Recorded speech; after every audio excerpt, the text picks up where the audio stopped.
You ever have that feeling when the world around you is perfectly still, but deep down you know something is about to break?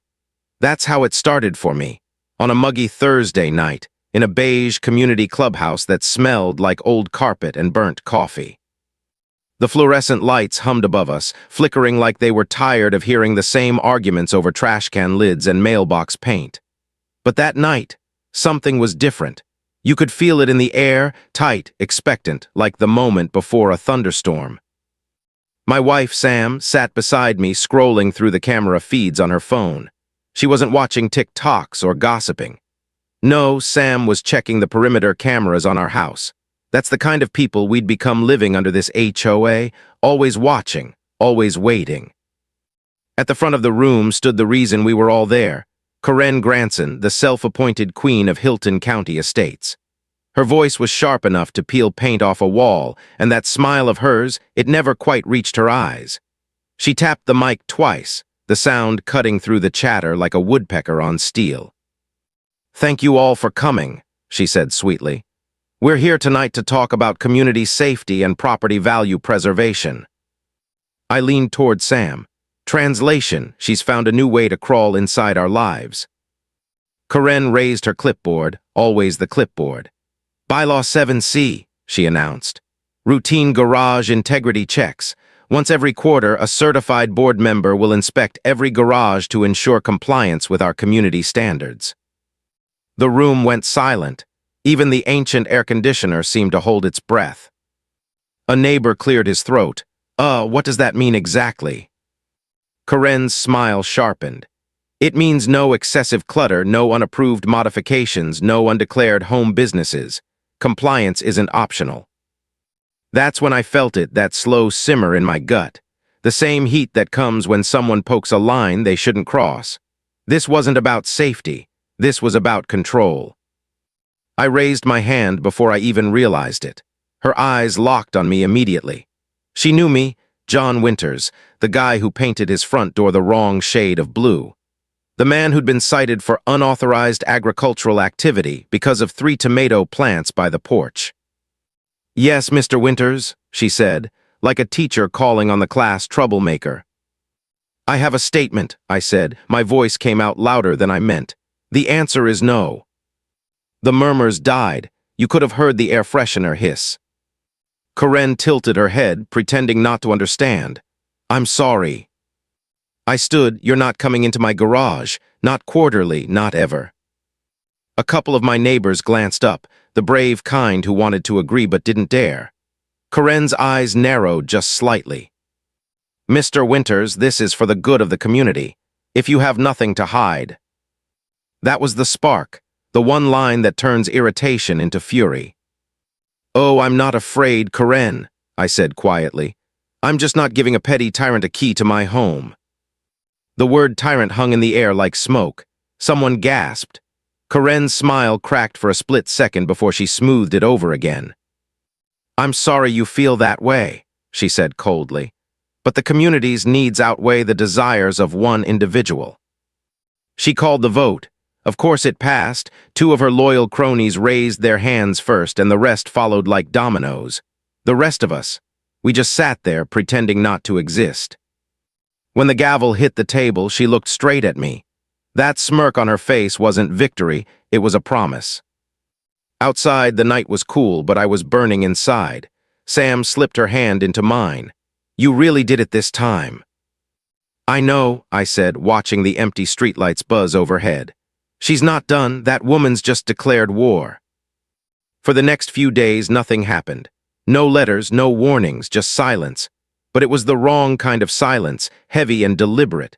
I'd catch myself glancing through the blinds every time a car slowed by our house. Then the small things started. Packages marked delivered that never arrived. Our morning paper tossed into the bushes.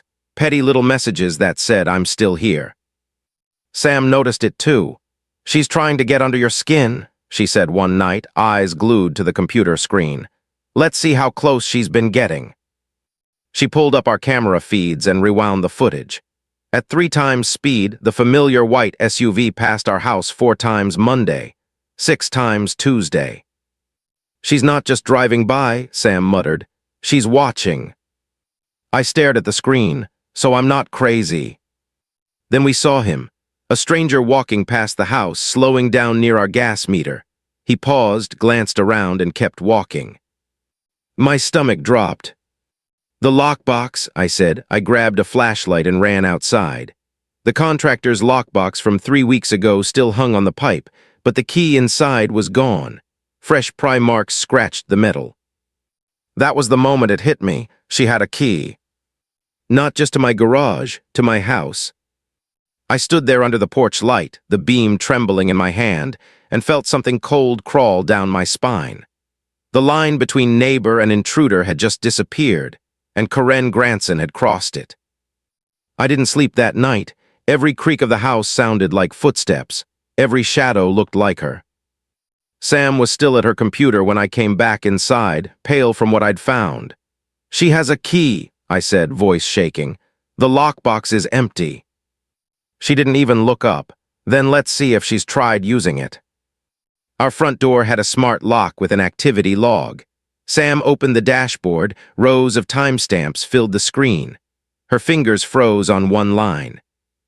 "Yesterday, 2:14, manual key entry attempt." My heart sank. "Failed." She nodded grimly. "The copy must have been bad, but now she knows. Next time she'll have one that works." That night we sat in silence, the only sound the hum of her computer fans. The house didn't feel like home anymore. It felt invaded, violated. My sanctuary had turned into a target. When I finally lay down, I stared at the ceiling and felt the rage build.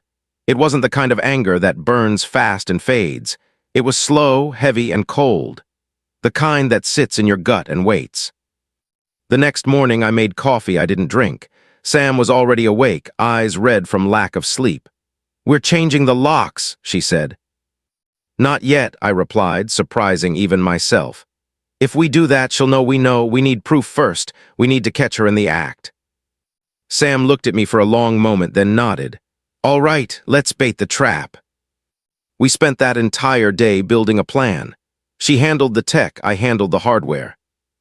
In the garage, I laid out my supplies: fishing line, a small plastic bucket, a spring hinge, and a bottle of industrial cobalt blue fabric dye I'd ordered online. The label read, "Non-toxic, permanent on fabric for up to 7 days. Perfect." I set up the rig just above the inside of the front door. A trip wire at the threshold connected to the pin holding the shelf steady. Open the door, pull the pin, and splash.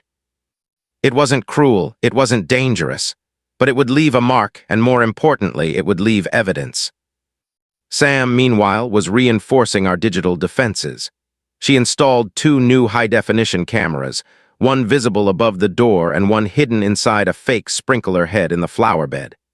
"If she tries anything, we'll have her from both angles," she said. By dusk, the trap was ready. A warning sign went up next to the door in bold red letters. "Private property.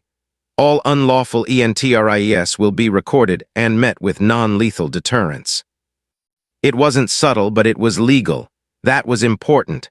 I wasn't going to stoop to her level, I was just going to catch her there. For 3 nights, nothing happened. Every morning I checked the trip wire, the camera feeds, the sign, everything untouched. The stillness started to gnaw at me.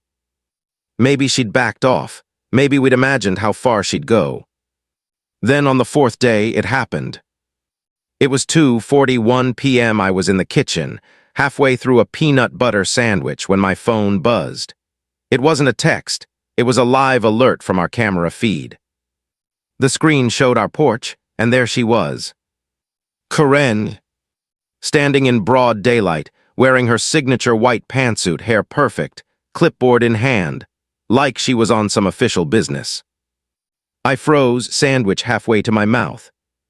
She looked around once, then reached into her purse and pulled out my key. I swear I felt my pulse in my teeth. Sam appeared beside me, silent, her phone already recording the screen. We watched as Karen read our warning sign, smirked, and rolled her eyes like it was beneath her. Then she slid the key into the lock. The click of the tumblers turning came through the phone speaker, faint but unmistakable. "She's doing it," Sam whispered. The doorknob turned, The door cracked open. For a second, nothing, just that thin beam of light spilling through the gap. Then Karen stepped forward, just one confident step. Her heel caught the fishing line. Click. Physics did the rest. The bucket tipped, the shelf released, and a wave of cobalt blue dye poured straight down. It hit her full force, head, shoulders, the perfect white suit gone in an instant. The color was shocking, electric. Her blonde hair turned bright blue as it dripped down her face and onto her clipboard. For a heartbeat, she stood frozen in disbelief. Then came the scream, a shrill, furious shriek that echoed through the street. Sam was already saving the footage to 3 different servers, backing it up with timestamps. Karen stumbled backward, slipping on the wet porch, flailing like a cartoon villain. The clipboard splashed into the puddle, paper dissolving in blue streaks. And the best part? The camera hidden in the sprinkler caught every second in perfect 1080p clarity. Then she looked up and saw it, the lens, the little red recording light blinking above the door. Her face twisted, rage overtaking shock. She jabbed a blue-stained finger toward the camera. "You'll regret this, Winters," she screamed. "You'll regret this." Then she stormed off, dripping dye across the sidewalk, into her white SUV, smearing blue handprints on the door before peeling out of the neighborhood. I didn't realize I'd been holding my breath until I started laughing, deep, uncontrollable laughter. Sam joined in, tears in her eyes, holding up her phone. "It's already uploaded," she said between laughs. "I titled it, 'Local HOA President Has a Case of the Blues.'" By that evening, the video was everywhere, shared in neighborhood chats, local Facebook groups, even a few memes floating around. For the first time in weeks, I felt free. We'd beaten her at her own game. Or so I thought. Because when I replayed the footage later that night, watching her drive away, I saw it in her eyes, just before the car turned the corner. That wasn't the look of someone defeated, it was a promise. Karen Granson wasn't done, she was just getting started. For a few glorious hours, life felt lighter. The sun came up the next morning, and for the first time in weeks, I opened the blinds without that knot in my chest.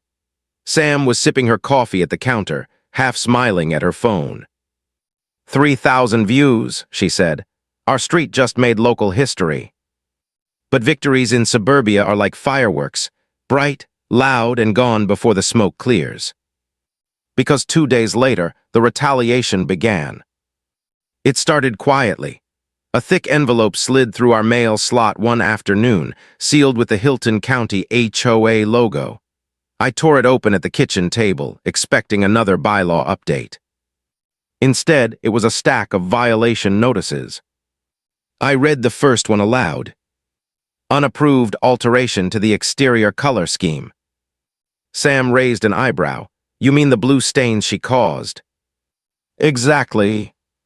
There was another one, creating a hazardous condition on a community walkway. That was the blue footprints she'd left herself. And my personal favorite, harassment of a board member, $1,000 fine. I couldn't help it.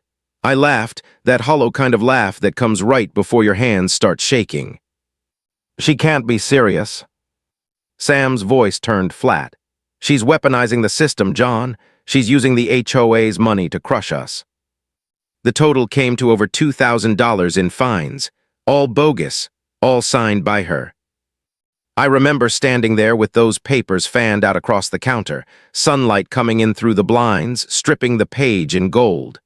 My kitchen didn't feel like home anymore. It felt like an evidence locker. I filed an appeal the same day, but the silence afterward was worse than the letters. It was too quiet. Even Sam admitted it. She's planning something, the quiet's her warning shot. And she was right.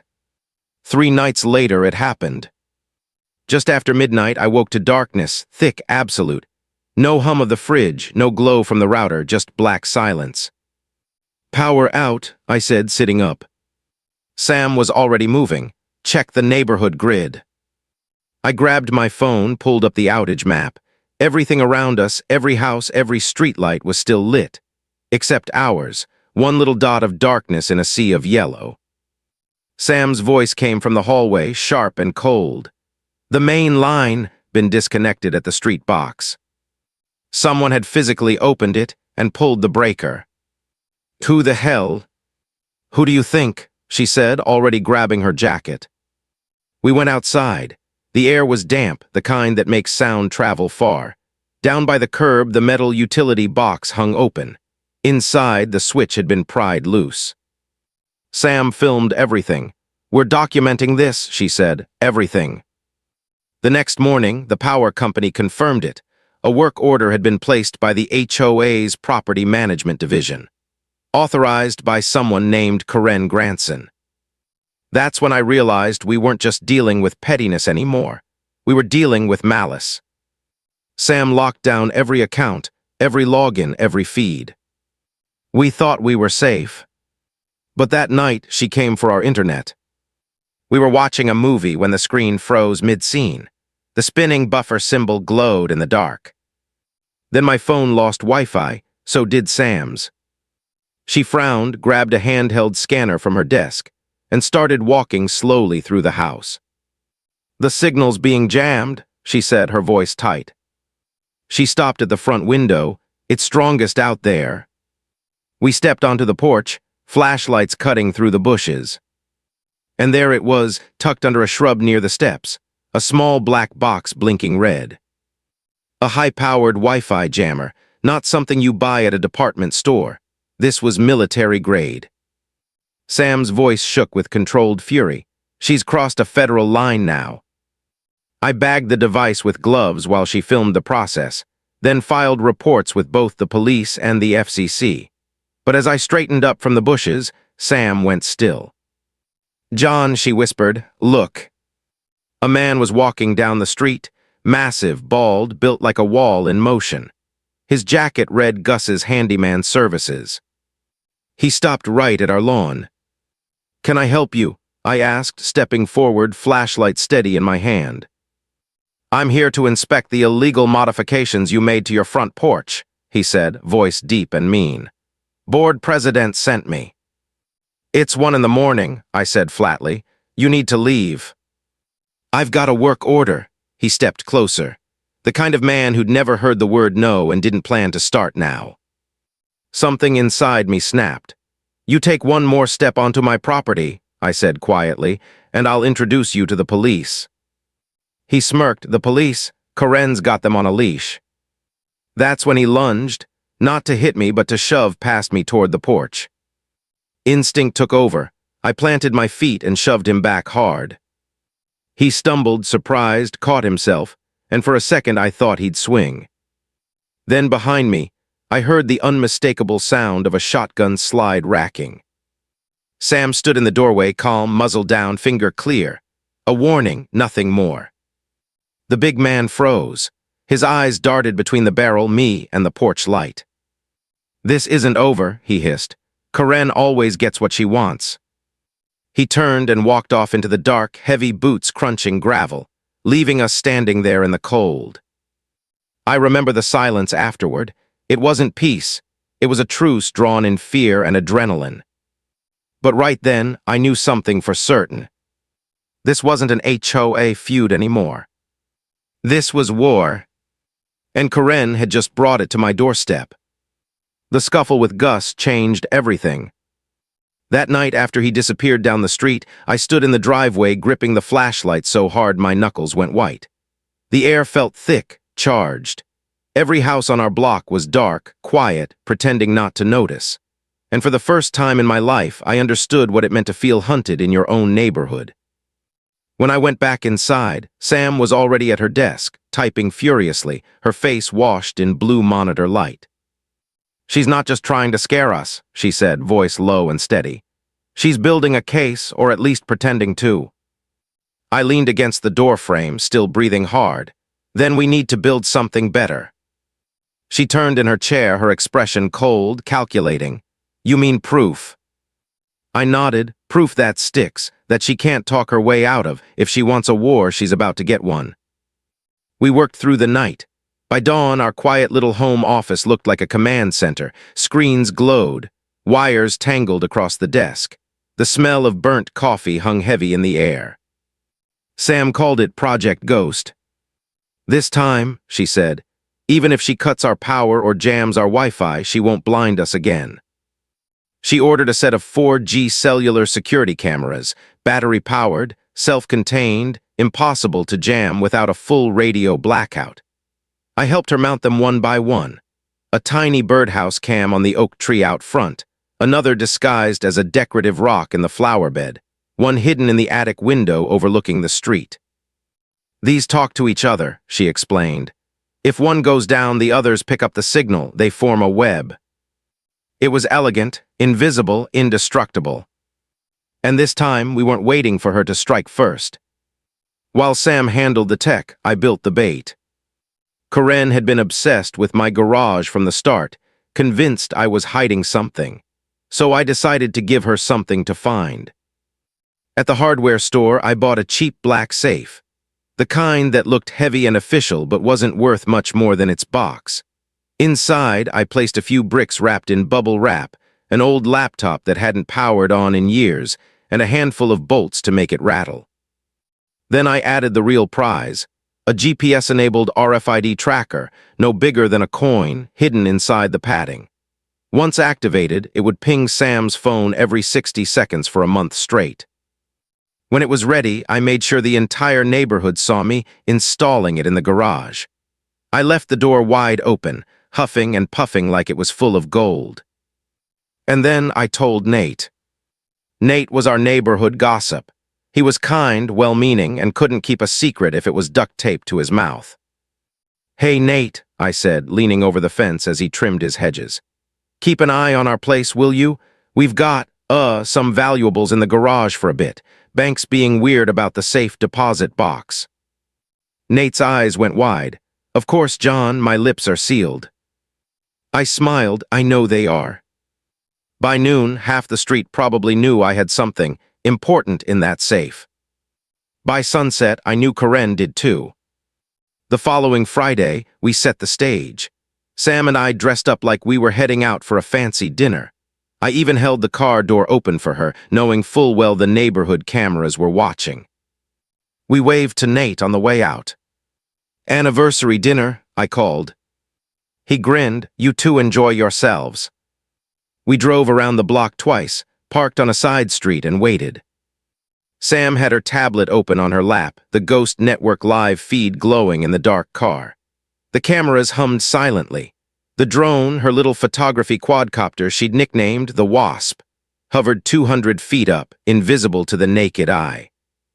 The house sat perfectly still, porch light on, curtains half drawn, a trap disguised as tranquility. For nearly an hour, nothing happened. The tension made my chest ache. Then at 9:47 p.m., a dark, unmarked van rolled slowly into the neighborhood. No company logos, no license plate lights. The engine cut off. A few seconds later, a familiar silhouette climbed out. Big shoulders, bald head, Gus. Even through the grainy night vision, I could feel my pulse spike. He scanned the street once, then crept around to the side of the house. On the back cam, we watched him pry open the kitchen window with a crowbar and slip inside. I gripped the steering wheel until it creaked. "He's in." Sam's eyes didn't move from the screen. "Just wait." 5 minutes later, the back door opened again. Gus staggered out, dragging the fake safe, grunting with effort. The sight of that idiot hauling a box of bricks out of my house should have made me furious, but instead, I smiled. Because on Sam's tablet, a tiny blue dot blinked to life and began moving away from our address. "Got him," she said softly. The van pulled out and drove down the main road. We followed from a distance, headlights off, the map on the tablet glowing between us. That little blue dot, our decoy safe, was the line between fear and justice. And that night, we were done being afraid. We tailed the van at a cautious distance, the GPS tracker blinking on Sam's tablet like a heartbeat. Every 60 seconds, it sent us a new location, each pulse pushing the fear out of me and replacing it with something colder. Focus. The van rolled past the edge of our neighborhood, through the sleeping outskirts of Hilton County. until it slowed in front of a rundown strip of shops lit by flickering neon. The tracker stopped moving. Sam zoomed in on the map. There, Honest Abe's Pawn and Loan. I stared through the windshield at the cracked storefront across the street. Metal bars on the windows. A neon "We Buy Anything" sign sputtering weakly. "She's using him to fence it," I muttered. "She doesn't even know it's a decoy." Sam's jaw tightened. "Let her hang herself with her own rope." We waited until dawn. At 7:30 sharp, a tired-looking man with a ponytail unlocked the shop door. His shirt read Abe, Figures. We gave him 30 minutes to get his coffee brewing, then walked in. The place smelled like dust and desperation. Old TVs, tarnished guitars, forgotten lives stacked on shelves. Abe looked up from the counter, expression flat. "Help you folks." "Yeah," I said calmly. "We're looking for a Black Sentry brand safe brought in last night." Big guy, bald head, called himself Gus. His eyes flickered just for a second. "Don't know what you're talking about." Sam smiled politely, then placed her phone on the counter and hit play. The screen showed Gus, clear as daylight, hauling the safe through our backyard. Then a cut to him shoving it into the van. "This," she said evenly, "is a recording of a felony burglary. The safe contained a GPS tracker that led us directly to your store. So here's what happens next. Either you cooperate and hand it over, or we walk out that door and come back with a police warrant and footage of you receiving stolen property." The silence that followed was suffocating. Abe swallowed hard. "Back room," he said finally. He led us through a doorway into a cluttered storage area, and there it was, our decoy safe, sitting between a dusty saxophone and a box of drills. I almost laughed. She'd fallen for it completely. Abe printed a property receipt for the police and burned a copy of his security footage onto a USB drive. The video showed Gus hauling the safe inside and trading it for a stack of cash. We had him, but Gus was just the muscle. We needed the queen. Back home, Sam pulled up the blue dye footage from weeks ago, the day Karen had walked straight into our trap. "Watch the clipboard," she said, zooming in frame by frame. There, splattered across the corner of her fancy leather planner, was a perfect starburst of cobalt blue dye. The stain that had marked her humiliation, and now maybe her downfall. "That's her fingerprint," Sam said. "We just need to prove she still has it." "Why would she?" I asked. "Because she's a narcissist. She thinks she's untouchable." Sam opened Facebook and typed in Hilton County HOA. The page loaded instantly, a stream of forced smiles and press photos. And there she was, just 2 days ago, standing at a charity bake sale with her planner in hand. We zoomed in. On the bottom right corner, faint but unmistakable, was the same blue stain. Sam grinned. "Got her." But we weren't done. One case wasn't enough. We needed to show a pattern, a web of manipulation and intimidation. So I spent the next 2 days walking door to door through the neighborhood. Most people wouldn't even open their doors at first. They'd peek through blinds, shake their heads. Fear lived here. But then I reached Mrs. Gable's house, a widow in her 70s who'd lived on the next street for years. When I told her what we were doing, her eyes filled with tears. "She said my attic wasn't up to code," Mrs. Gable whispered. "Sent that same man, Gus, to fix it. Charged me $3,000 cash. Said if I didn't pay, she'd have the HOA fine me for safety violations." She broke down crying, and something in me broke, too.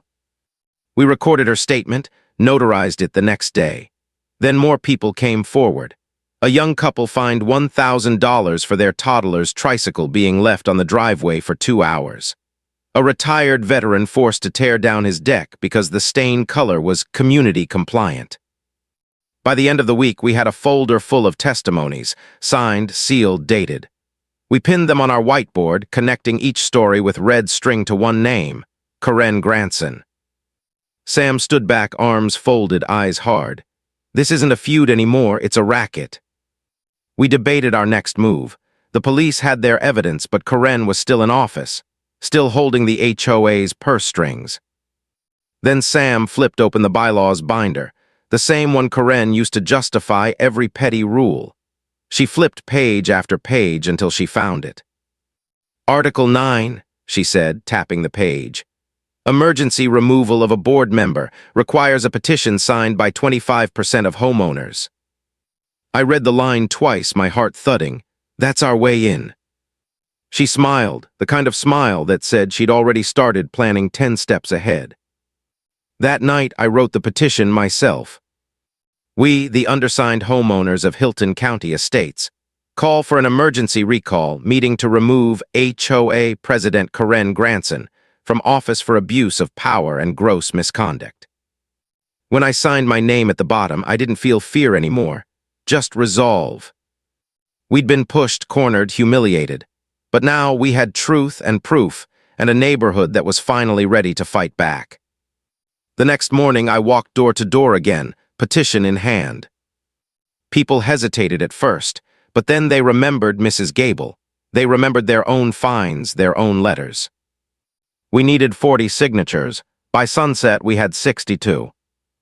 I walked home that evening with the papers clutched in my hand.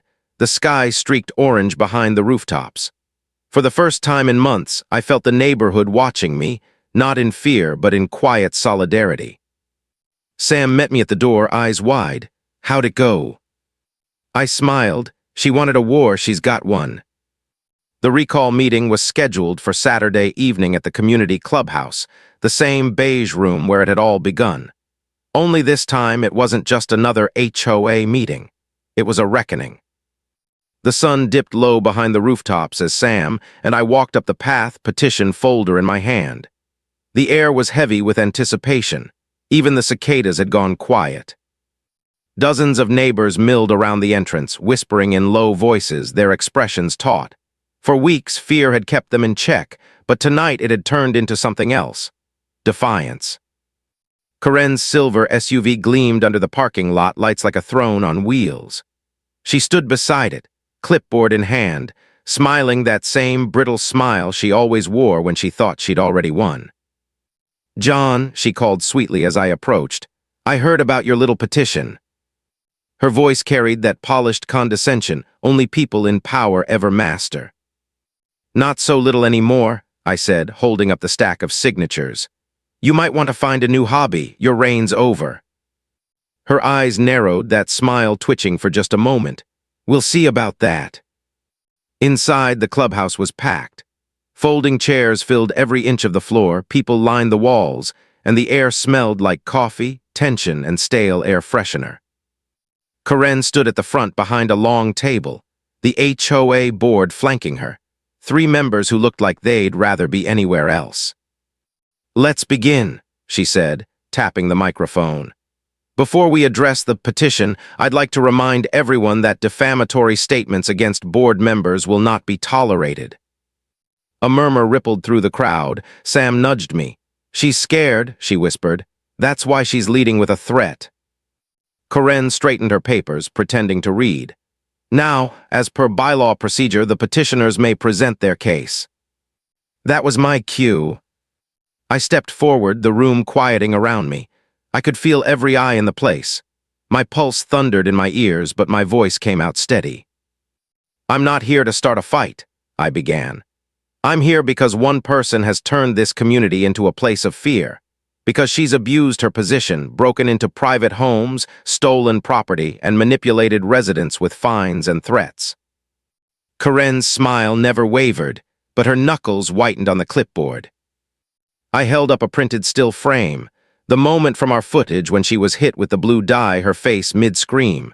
The crowd gasped. "This," I said, "is your HOA president caught trespassing on my property. We have time-stamped footage, police reports, and signed witness statements. This isn't about rules, it's about power and the way she's used it to hurt people." Karen shot up from her seat, voice sharp. "That video was edited, fabricated by Mr. Winters to slander this board." But before she could continue, Sam stepped forward and plugged a flash drive into the projector. The room went dark, the footage flickered onto the wall.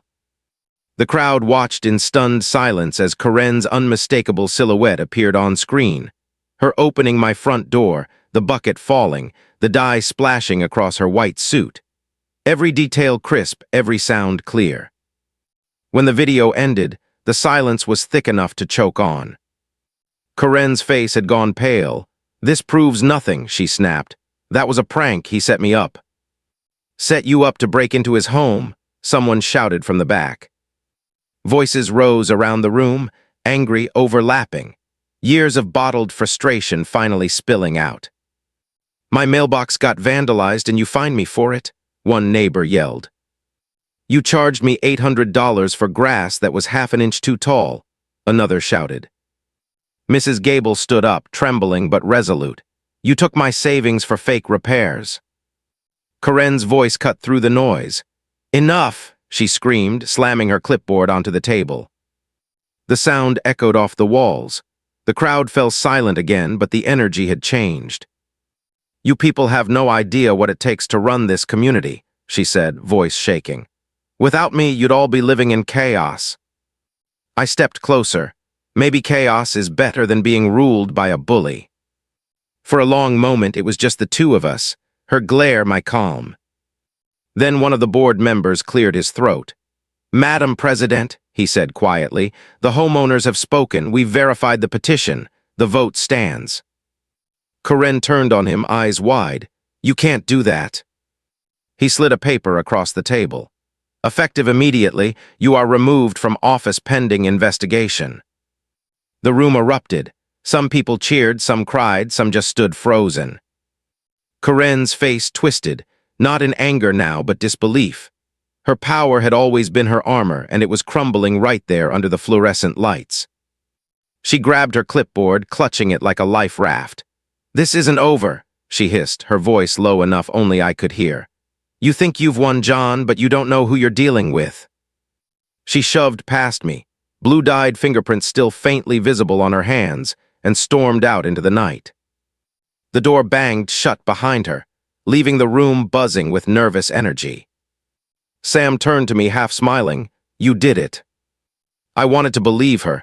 I wanted to think this was the end, but deep down I knew better. Because women like Karen don't disappear quietly. They retreat, they reload, and they come back smarter. That night, as we walked home under the streetlights, the neighborhood seemed different, quieter, lighter. But when I checked our cameras before bed, something new caught my eye. Down by the mailbox, right near the base of the post, there was a small smear, bright blue, faint but fresh. It hadn't been there before. I stared at it for a long time. My gut tightened. Sam looked over my shoulder, her smile fading. "John, what is that?" I didn't answer, because I already knew. It was her message. Karen wasn't gone. She was reminding me this was just the beginning. That faint blue smear haunted me. Every time I walked past the mailbox, I caught it glinting in the sunlight, just enough to remind me she was still out there. Watching, waiting. It had been 2 weeks since the recall meeting. The HOA was under interim control now, led by a retired accountant named Bill Jenkins, a decent guy who just wanted his neighborhood back. On the surface, things were peaceful. The emails stopped. The fines vanished. Even the gossip threads on Facebook went quiet. But silence in Hilton County estates wasn't peace. It was the pause before another storm. Sam noticed it first. "The cameras are dropping again," she said one morning, scrolling through the Ghost Network feed. 3 of them went offline last night at exactly 2:17 a.m. "Maybe a power flicker," I offered, though I already knew better. She shook her head. "These are battery units. Someone disabled them." That same morning, I found tire tracks in the mud by our fence line, wide, heavy ones, like from a truck. I followed them out to the road, where they disappeared into the cul-de-sac. When I came back inside, Sam was waiting with her laptop open. "Look at this," she said. "Anonymous email sent to the new board this morning." The subject line read, "Urgent, unauthorized surveillance by former resident." The message accused us of illegally spying on neighbors, collecting footage without consent, and creating a hostile community environment. It even included screenshots of our security system interface. My throat went dry. "She's turning it back on us." Sam's voice was barely above a whisper. She hacked our network. That evening we went dark, disconnected every device, packed the cameras away, and locked the routers in a fireproof box. It felt like cutting the power to our own fortress. The nights grew longer after that. Every sound outside sent my nerves on edge. The creak of the porch boards, the rustle of the wind against the siding. Even the dogs next door seemed to bark at nothing. Then one night, around 3 a.m., I heard it, the soft scrape of metal on wood. I sat up listening. There it was again, a faint, careful sound like a lock being tested. "Sam," I whispered, "she's here." We moved silently, me toward the door, her to the monitor linked to our one remaining offline camera. The screen flickered, grainy and dark. Then movement, a figure at the back gate hunched low, flashlight in hand. It wasn't Gus this time, it was smaller, slighter. Karen. She wore dark clothes, gloves, and a baseball cap pulled low. In her hand was a screwdriver. She slipped through the gate and crept toward the house, stopping by the side window, the same one Gus had pried open weeks before. My pulse thundered. Sam's eyes were wide. "Don't go out there," she whispered. But I was already moving. I slipped out the side door, barefoot on the cold grass, keeping low. The night air was thick with dew. I could hear my own heartbeat in my ears. Karen crouched by the siding, flashlight beam steady, as she worked the screwdriver under the window frame. "Looking for something?" I said quietly. She froze, slowly turned. Her eyes caught the light, wide, startled, wild. "John," she said softly, forcing a smile, "this isn't what it looks like." "Oh, I think it's exactly what it looks like." She straightened, her voice trembling but still sharp. "You can't prove anything. You're trespassing on your own paranoia." I took a step closer. "Funny thing about paranoia," I said. "Sometimes it's just experience catching up." Behind me, Sam's voice called out from the porch. "Smile for the camera, Karen." Karen flinched, glancing toward the sound, and that's when she saw it. Mounted under the porch light was a brand new camera, hardwired, live, streaming directly to cloud storage. Her face went pale. "You don't learn, do you?" I said quietly. For a moment she looked like she might cry, then her expression hardened. "You think you've beaten me," she hissed, "but you have no idea how deep this goes." And just like that, she turned and ran down the yard, through the gate into the dark street. We stood frozen for a long moment. The night felt hollow, like it had taken something with it. When the police arrived 10 minutes later, she was gone. No footprints, no truck, nothing but a few scuff marks by the window. But the camera had caught everything, her face, her tools, her entry attempt. It was over. It had to be. Still, something gnawed at me, the way she'd said it. "You have no idea how deep this goes." 2 days later, I found out what she meant. A certified letter arrived, not from her, but from the county. It claimed that our property was under review for multiple code violations, unauthorized security installations, unlawful surveillance equipment, and defacement of communal property. At the bottom was a signature I didn't recognize, but the initials beside it made my stomach turn.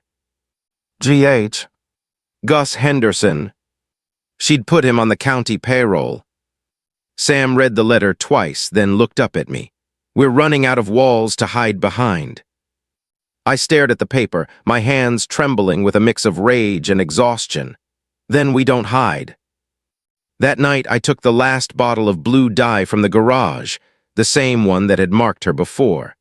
I unscrewed the cap and stared at the thick liquid under the light. It had all started with this, a simple line of defense. Now it would end with it too. Because if Karen wanted to keep breaking in, I was going to make sure the house remembered her every time she tried. It happened 3 nights later. The air was strange that evening, heavy, unmoving. A storm had been building all day but never came. The crickets were quiet, and even the wind seemed to be holding its breath. Sam was asleep upstairs when I heard it, the faint metallic click, then another. The front doorknob. I sat up in bed, heart hammering. For a second I thought it was a dream until I heard the creak of the hinge. She was back.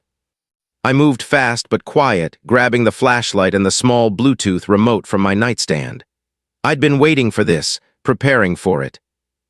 Every doorway in the house had been rigged with the same harmless but humiliating trap. Thin glass capsules of blue dye, balanced above the frames, ready to burst if disturbed. Karen hadn't learned, and she'd come one last time to prove it. From the hallway, I could hear her footsteps, slow, deliberate, the sound of rubber soles on hardwood. She was whispering to herself, just barely audible. "This house doesn't belong to you, never did." Her voice was soft, broken, almost mournful. I waited until she crossed the living room before I hit the switch. With a faint click, the porch light blazed to life. She froze mid-step, bathed in white light, blue dye already dripping from her shoulders. The trap above the door had done its job perfectly. Her hair was streaked cobalt, her gloved hands glistened. She looked up, dazed, caught, cornered, and painted by her own obsession. I stepped into view, evening Karen. For a long moment she just stood there, breathing hard, then her composure shattered. "You think this is funny?" she hissed. "You think humiliating me again makes you the hero?"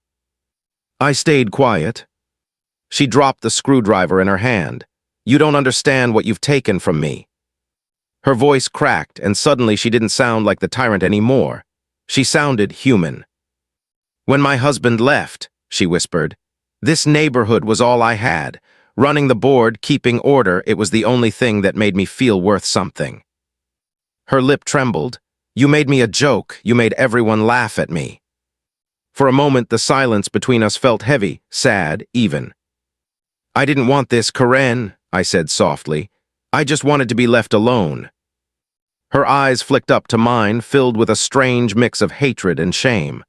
"You took everything," she said again, voice shaking. "Now you'll see what that feels like." And then she turned and ran, toward the back door, toward escape, but this time she wasn't fast enough. Red and blue lights flared through the window as two patrol cars screeched to a stop outside. Officers rushed in, flashlights cutting across the walls. Karen froze mid-step, her hands instinctively rising. "Hilton County PD," one officer shouted. "Ma'am, stay where you are." Sam appeared at the top of the stairs, clutching her phone. "They're here," she whispered. "I called the second the alarm tripped." The officers cuffed Karen gently but firmly, reading her rights. She didn't fight. She just stared at me, that same cold, distant stare she'd worn at every HOA meeting. And then, just before they let her out, she said something I'll never forget. "You'll thank me one day. People like me keep order. Without it, the world falls apart." The door shut behind her, and the sound echoed through the empty house like a sigh. The next morning, the neighborhood felt different, lighter, like the air itself had been waiting to breathe again. Word spread fast. The footage went public, not because I shared it, but because the county investigators released it as part of the case. Within a week, the HOA voted unanimously to dissolve the old board. Karen faced charges for trespassing, stalking, and misuse of funds. Gus disappeared before they could question him, but at that point, nobody really cared. Life went on. We repainted the porch, cleaned the stains, and even fixed the door frame she'd cracked. But I kept one mark, a faint streak of blue on the inside of the mailbox. Sam asked me why I didn't scrub it off. I told her it reminded me of something important. That fear doesn't end when you win. It ends when you decide not to live under someone else's rules anymore. Months passed, the cameras came down, the locks stayed changed, and slowly Hilton County Estates became a neighborhood again, not a battlefield. One evening, I stood out front watching the sun dip behind the oaks, the street quiet except for the faint rustle of leaves. Sam came out beside me, leaning against the porch rail. "You ever think about her?" she asked. I nodded, "Yeah, sometimes." "Do you hate her?" I thought for a moment. "No, not anymore." She looked surprised, after everything she did. I shrugged. People like Karen don't start out wanting to be monsters. They just lose themselves somewhere between control and fear. I guess I did too for a while. The sky turned gold and pink, light catching the edges of the blue streak on the mailbox. Sam smiled faintly. Guess that's your trophy then. Not a trophy, I said, a reminder. She raised an eyebrow. Of what? That sometimes, I said quietly, karma doesn't show up in grand gestures. Sometimes it's just a single color, one you can't ever wash off. We stood there for a long while after that, the house behind us finally still, the air finally calm. And for the first time in months, I felt something I hadn't felt since all this began. Peace. You've heard this confession, now wait until you hear the next one. The truth that shatters everything you thought you knew.